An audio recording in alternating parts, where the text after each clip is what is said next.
पर्युषण पर्व से पूर्व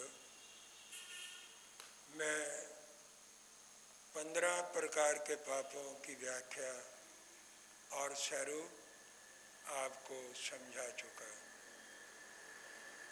आज 16वें पाप का विवेचन मैं करूँगा। भगवान महावीर ने ये पाप कहा है रति अरति।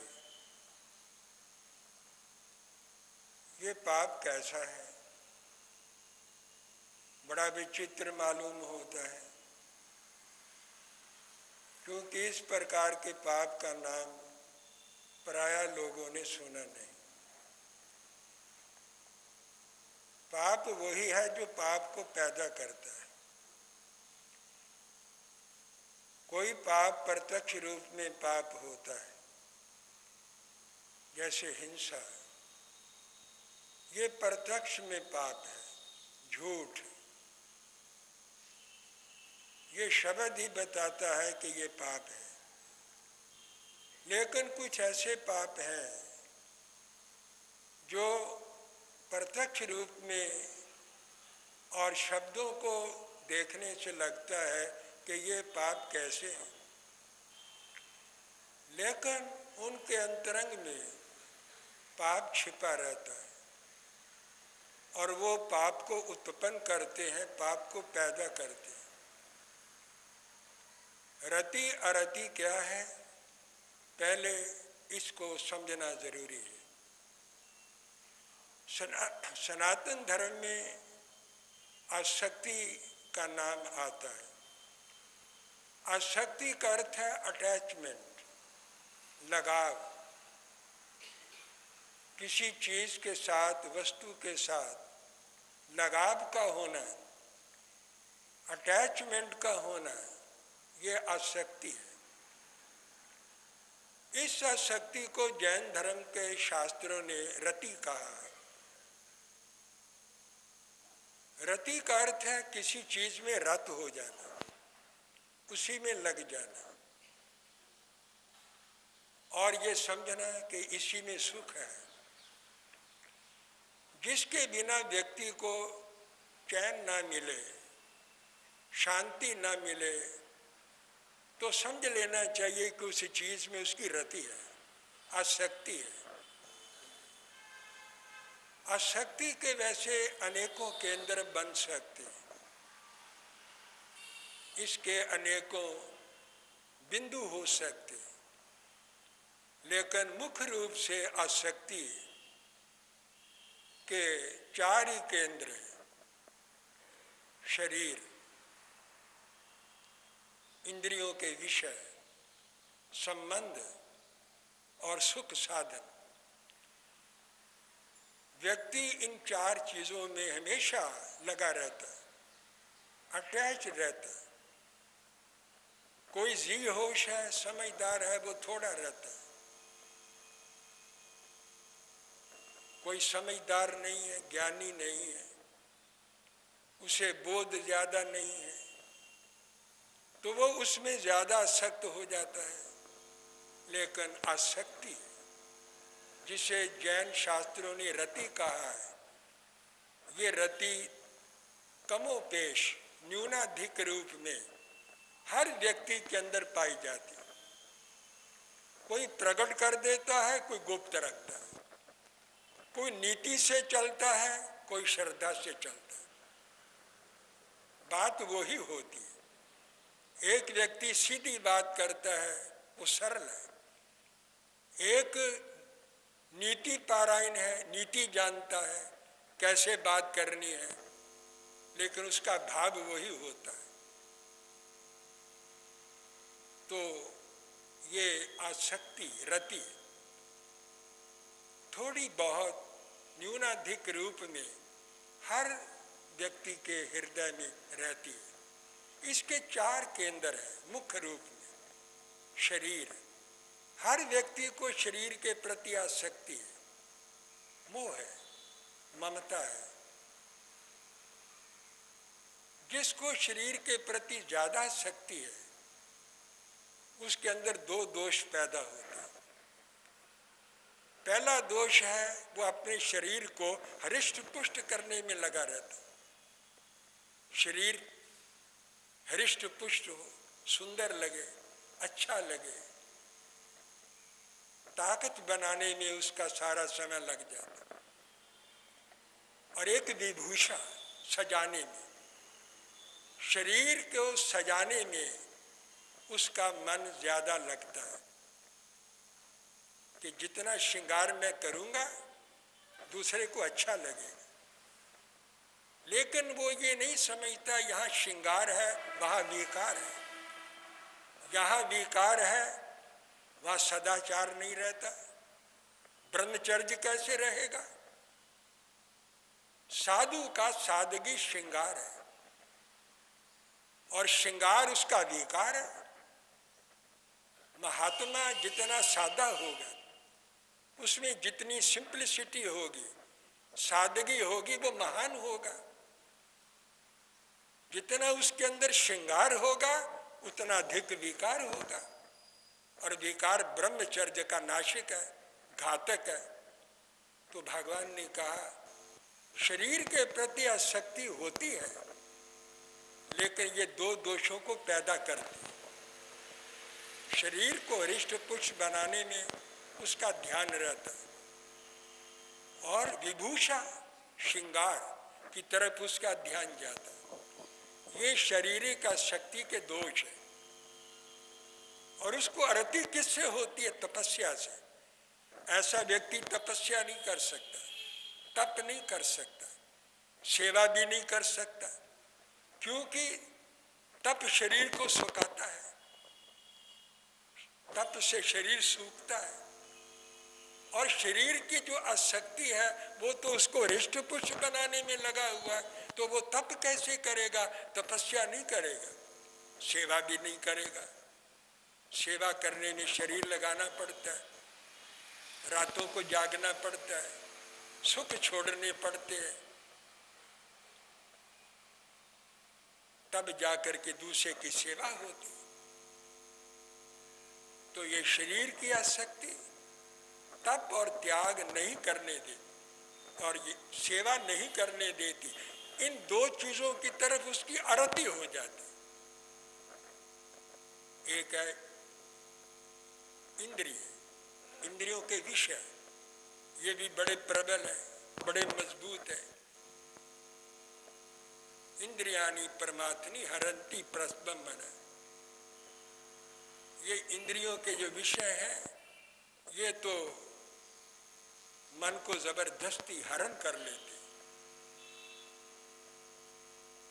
तो इनको जीतना कठिन काम है। इनकी जो रति है वो भी व्यक्ति के मन को दुखित करती, क्योंकि इंद्रियां हमेशा एक जैसी नहीं रहती। कभी इंद्रियां हीन हो जाती, रुग्ण हो जाती, कानों की शक्ति चली गई, आंखों की बिनाई कम हो गई, नासिका की शक्ति मंद पड़ गई, बोलने में ताकत कम हो गई, चलना फिरना मुश्किल हो गया। फिर क्या होगा? विषाद, विक्षोभ, मन अस्थिर हो जाएगा, मन के अंदर आरत ध्यान पैदा हो जाएगा। तो इंद्रियों के विषय जब ये मंद होते हैं, कम होते हैं, तो आरत ध्यान पैदा कर देते। इसलिए भगवान ने कहा इंद्रियों के विषयों की आसक्ति रति आखिर आरत ध्यान में जाकर के वो परिणत होती है, आरत ध्यान को शोक को उत्पन्न करती है। और संबंध, जितने संबंध दुनिया में है, इनके प्रति आसक्ति सबको रहती, और संबंध स्थायी नहीं है, देखते देखते बिगड़ जाते, भावनाएं बिगड़ जाती, स्वार्थ निकल गए, संबंध खत्म। जितने संबंध हैं जब स्वार्थ से जुड़े हुए, स्वार्थ ने एक दूसरे को जोड़ रखा, कौन किसके लिए रोता है, कौन किसके लिए तड़पता है? अपने सुख के लिए सब बंधे हुए। शास्त्र ने एक बड़ा महत्वपूर्ण उदाहरण देकर के समझाया, उत्तराध्ययन शास्त्र। पक्षी वृक्षों पर बैठते, कभी कभी हवा, तेज हवा, आंधी के चलने से, बुंद हवाओं के चलने से वृक्ष उखड़ जाते, गिर जाते, टहनियां टूट जाती, और वो पक्षी वृक्षों की टहनियों पर अपने घोंसले बनाते, उसमें आराम से रहते। लेकिन जब वृक्ष गिर गया तो घोंसले कहाँ रहेंगे? वो सारे जो पक्षी हैं वो चीत्कार करते, चीखो पुकार करते। शास्त्र कहता है, आप ही बताओ, वो कोई वृक्ष को रो रहे? वो वृक्ष को नहीं रो रहे, वो शाखाओं को नहीं रो रहे, वो टहनियों को, डालियों को नहीं रो रहे, वो तो अपने आशियानों को रो रहे, घोंसलों के लिए रो रहे हैं कि हमारे घर थे, घोंसले थे, तो वो सारे बर्बाद हो गए, हम कहाँ रहेंगे? वो अपने सुख के लिए रो रहे। कौन वृक्ष को रोता है, कौन डालियों को रोता है? कोई नहीं रोता, हर व्यक्ति अपने सुख को रो रहा। तो सुख ने एक दूसरे को सबके साथ बांध रखा।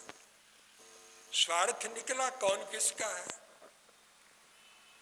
तो ये आसक्ति अंत में जाकर के शोक में और आरत ध्यान में पैदा हो जाती। जो माँ बच्चे को गले से लगा के रखती, वो माँ उपेक्षित होकर कोने में पड़ी रहती। मैंने देखा है, एक प्रसंग सुना रहा, बड़ा प्रेरक भी है।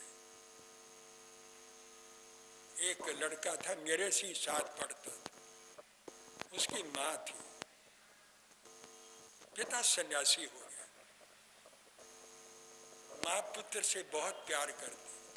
मेरा क्लास फेलो था। स्कूल में जब वो उसका पुत्र जाता था, रिसेस के टाइम में उसको मिलने जाते, फिर जब छुट्टी होती थी उसे लेने जाती। जब वो क्लास से बाहर निकलता तो उसको छाती से लगा लेती, प्यार करती। मैं देखता रहता था। दुर्भाग्य की बात है, मेरी माँ तो बचपन में क्या, 1 साल का मैं था, मुझे अपनी माँ का वियोग हो गया।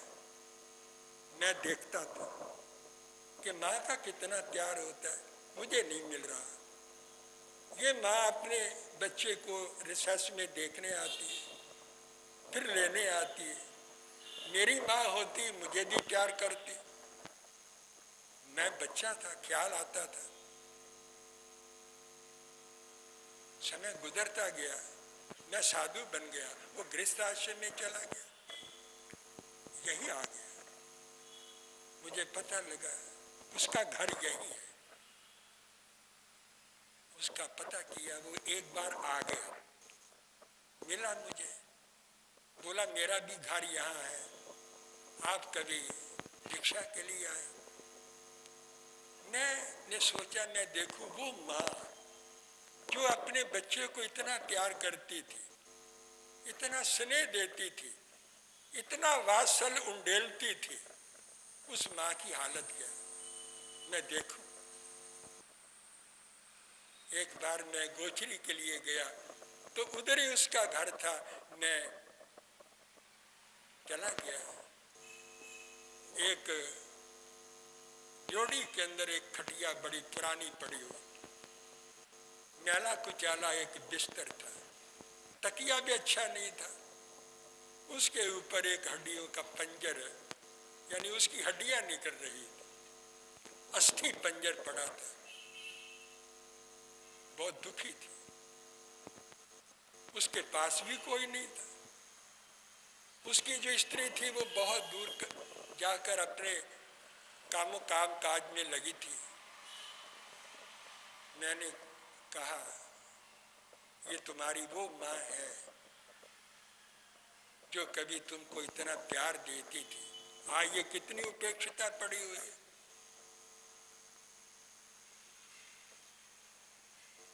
तो उसने ऐसा सुनकर के उसकी आंखों में आंसू आ गए, बोल सकती नहीं थी कुछ।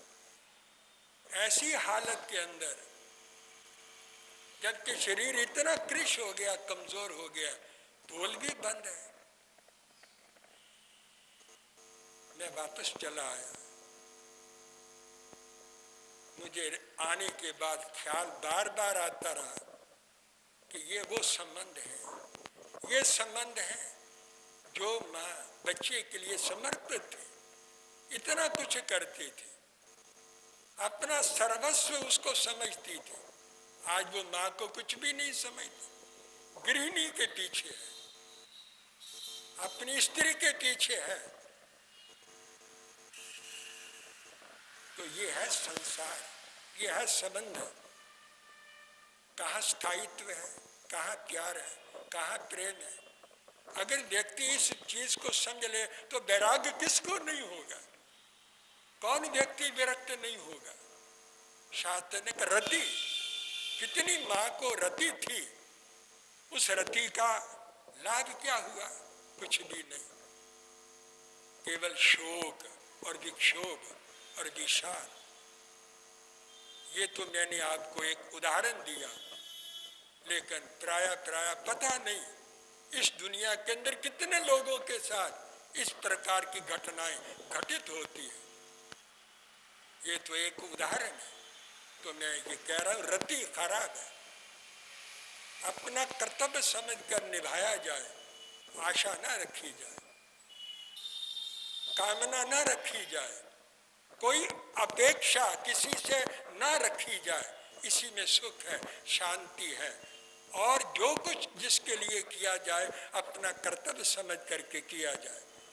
अगर कामना रहेगी, मेरा ख्याल है कि वो कामना हर व्यक्ति की पूरी नहीं हो सकती, फिर दुख होगा, विषाद होगा, मन विक्षुब्ध होगा और शोक उत्पन्न होगा। कहाँ मोहा कहाँ शोका।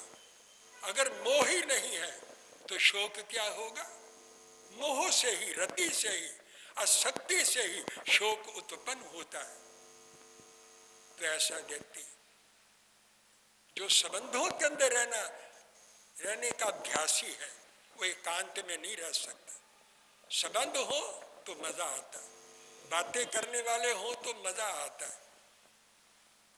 अगर उसको कोई एकांत में बैठ जाओ, चुप होकर के बैठ जाओ। मैंने एक व्यक्ति को कहा था करनाल में, एक बुजुर्ग को, कि 15 मिनट का मौन रखा करो। बोला, जब मैं सोने लगूं तब कर लूं। मैंने कहा, जब तुमने आराम ही सोना ही है तो फिर मौन क्या। मौन वो चुप ही नहीं रह सकता था, मौन रह ही नहीं सकता था, बोलता ही रहता था। तो उसके पुत्र ने मुझे कहा, पिताजी को मौन के लिए आप प्रेरणा दो, ये 15 मिनट के लिए चुप रहा करे। जब मैंने कहा तो बड़ी देर सोचने के बाद बोला, अच्छा जब मैं सोने लगूंगा तब कर लूं। ये कैसा मौन हुआ, इसका मतलब वो कर ही नहीं सकता। तो जो व्यक्ति संबंधों में रहता है वो मौन नहीं रख सकता, उसकी मौन के प्रति अरति रहती और सुख साधन भी चले जाते, ये भी स्थायी नहीं है। आज एक व्यक्ति के पास है, कल दूसरे व्यक्ति के पास है। लक्ष्मी स्थिर है ही नहीं, सुख साधन रहते ही नहीं, थिरक जाते हैं और छिटक जाते हैं। कोई छीन ही लेता है, कोई ले लेता है, कोई खोस लेता है। तो सुख साधनों के प्रति आसक्ति, रति, अटैचमेंट और लगाव जितना होगा वो अंत में जाकर के फिर जाकर के आरत ध्यान और विषाद के अंदर उत्पन्न हो जाता है। भगवान महावीर ने कहा ये जो 4 प्रकार की आसक्तियां हैं ये पाप को पैदा करती, दुख को पैदा करती है, अशांति को पैदा करती है। इसलिए भगवान महावीर ने इस रति अरति नामक पाप कहा है, जो बड़ा ही गंभीर है, बड़ा गहरा है। इसके तथ्य को समझने वाला व्यक्ति अगर रति को छोड़ देता है तो अरति भी निकल जाती है, और रति अरति से अलग हो जाए तो व्यक्ति समभाव में, समता योग में आ जाता है। तो आज मैंने आपको 16वें पाप का विवेचन आपको सुनाया। फिर अगले पाप का विवेचन कल के प्रवचन में करूँगा। जय अहिंसा।